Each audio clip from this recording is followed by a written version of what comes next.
Okay, here is part 3 of my essential concepts, and here I'm going to talk about some legal things.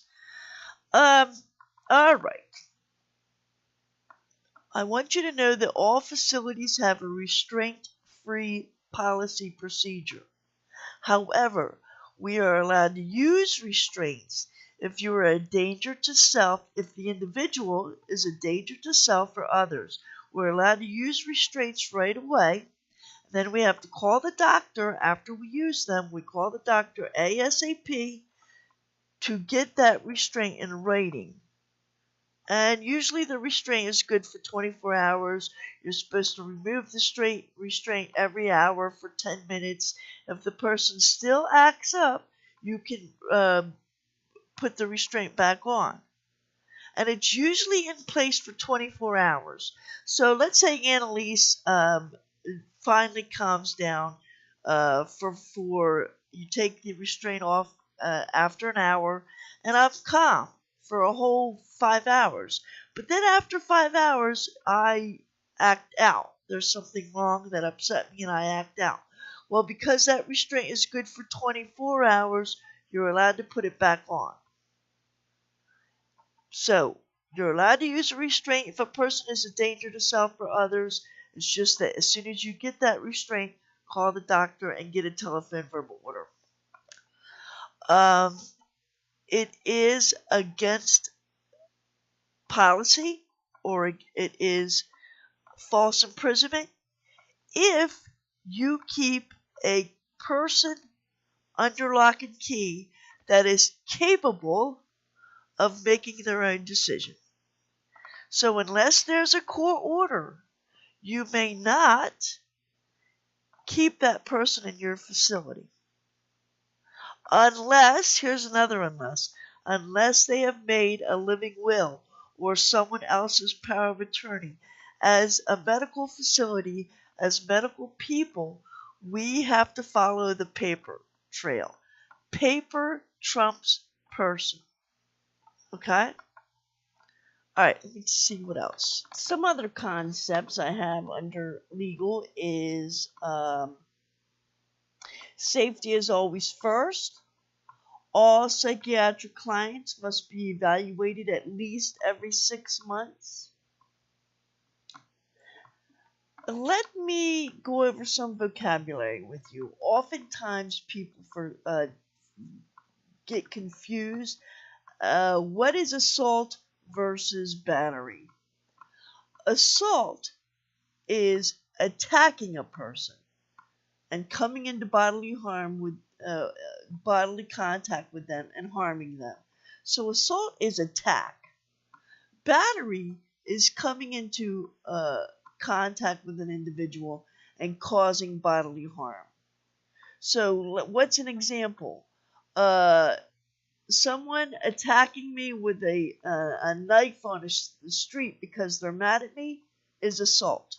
Someone in the OR attacking my left leg with a knife because I'm supposed to get a below-the-knee amputation, and they accidentally took off the wrong extremity, that's battery. He or she came into contact with my body and caused serious bodily harm. Okay. Another term that people get confused is negligence versus malpractice. Okay, negligence is the employee, the healthcare professional, having a duty to do their job, and they just didn't do it. They neglected to do it, period. Malpractice is the healthcare employee doing their job, but not doing it correctly. So you see the difference between malpractice and negligence. Negligence is not doing it at all, and malpractice is an attempt to do it, but the healthcare employee did it wrong. So let me show you some examples of what I'm talking about here, okay? I really changed my mind. I'm not going to show you actual questions. I showed that to you in the other video. And because this is such a expert question, an expert um, session, I'm just going to explain to you. If you need to know, and if you want to know, I am a certified legal nurse consultant. So you really need to come to me for tutoring as far as that goes, okay? So let me just carry on. I changed my mind. I'm sorry about that. Usually I show some questions, but not this time. Okay? Not this time. So in the tutoring session, I'll talk about living wills. I'll talk about liable. I'll talk about all that.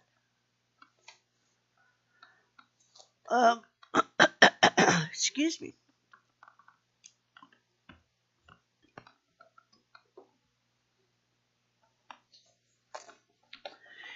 Speaking about false imprisonment, there are different types of facilities that you could falsely imprison someone in.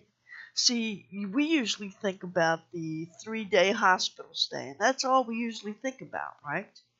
But let me see what I got written here.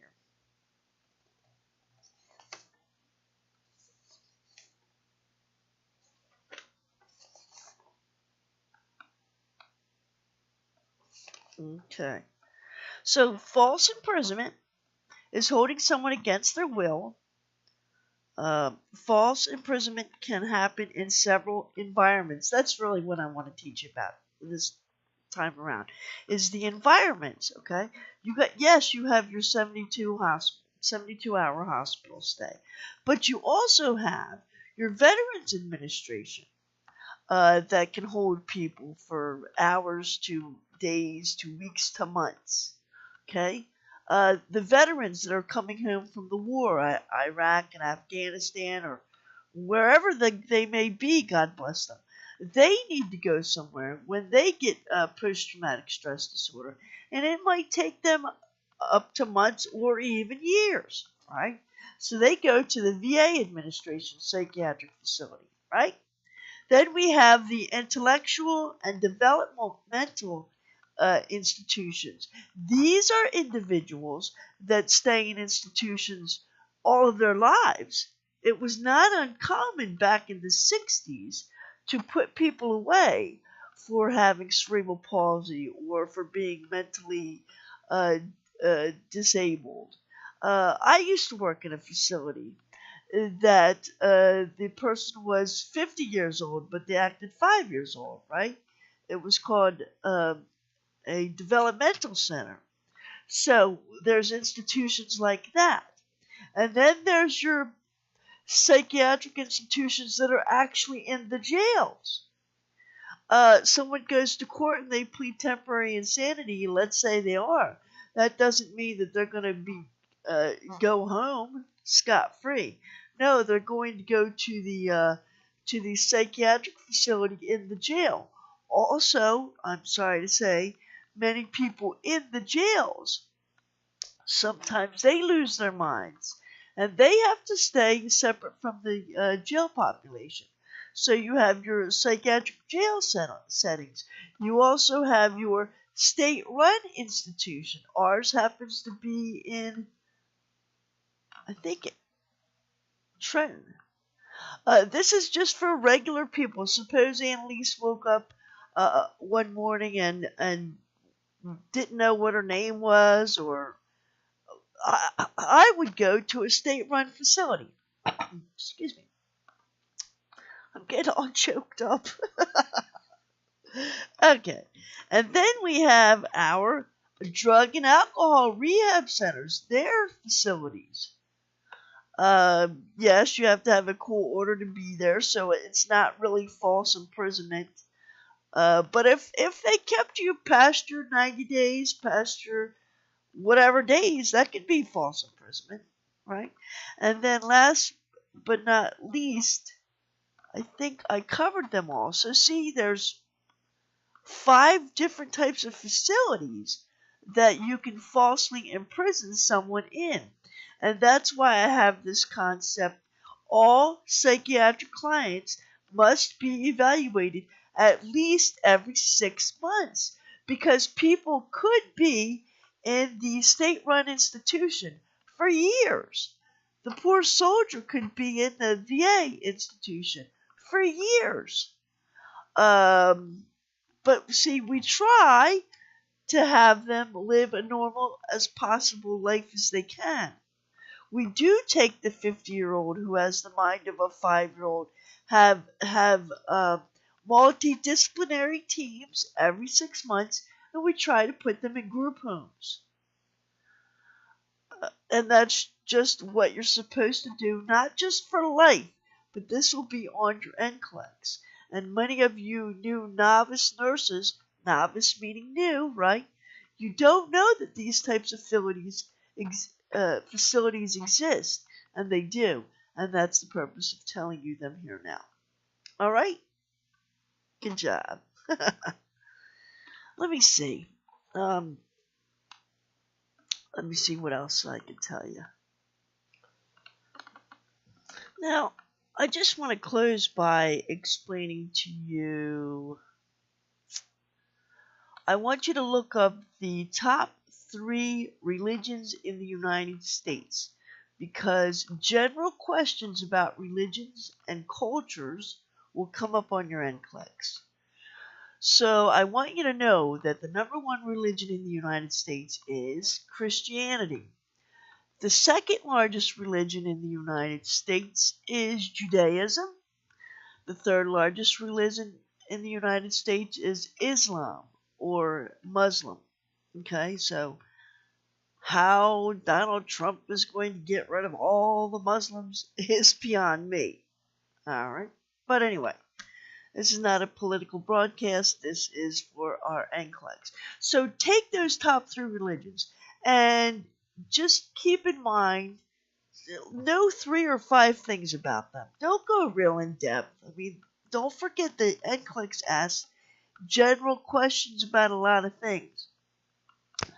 So don't go real in depth, but I do want you to know 3 to 5 things about each of those religions and how their religions might affect their delivery of care or their dietary needs.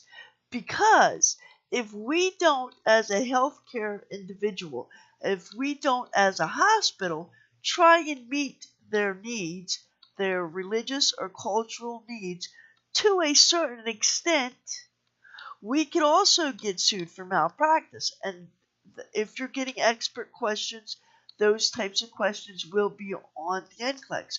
For example, Judaism, they believe in everything being kosher. So milk can't be served with meat and all this. So realistically, I really don't see how our hospitals can handle Judaism. Maybe that is perhaps why they go to Jewish hospitals, God bless them, right?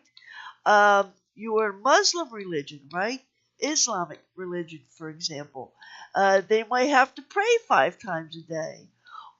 So we might go and we might try not to schedule an operation at a certain time of day. You see, we cannot change the whole operation for a religion, but we can certainly try just a little bit, right?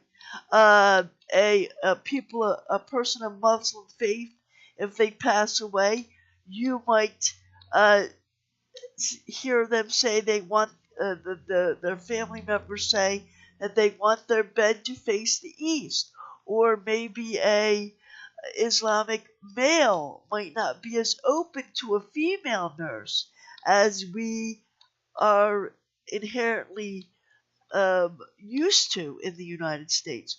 Or a female Muslim might wear more clothes than we would like them to wear, maybe giving childbirth or whatever.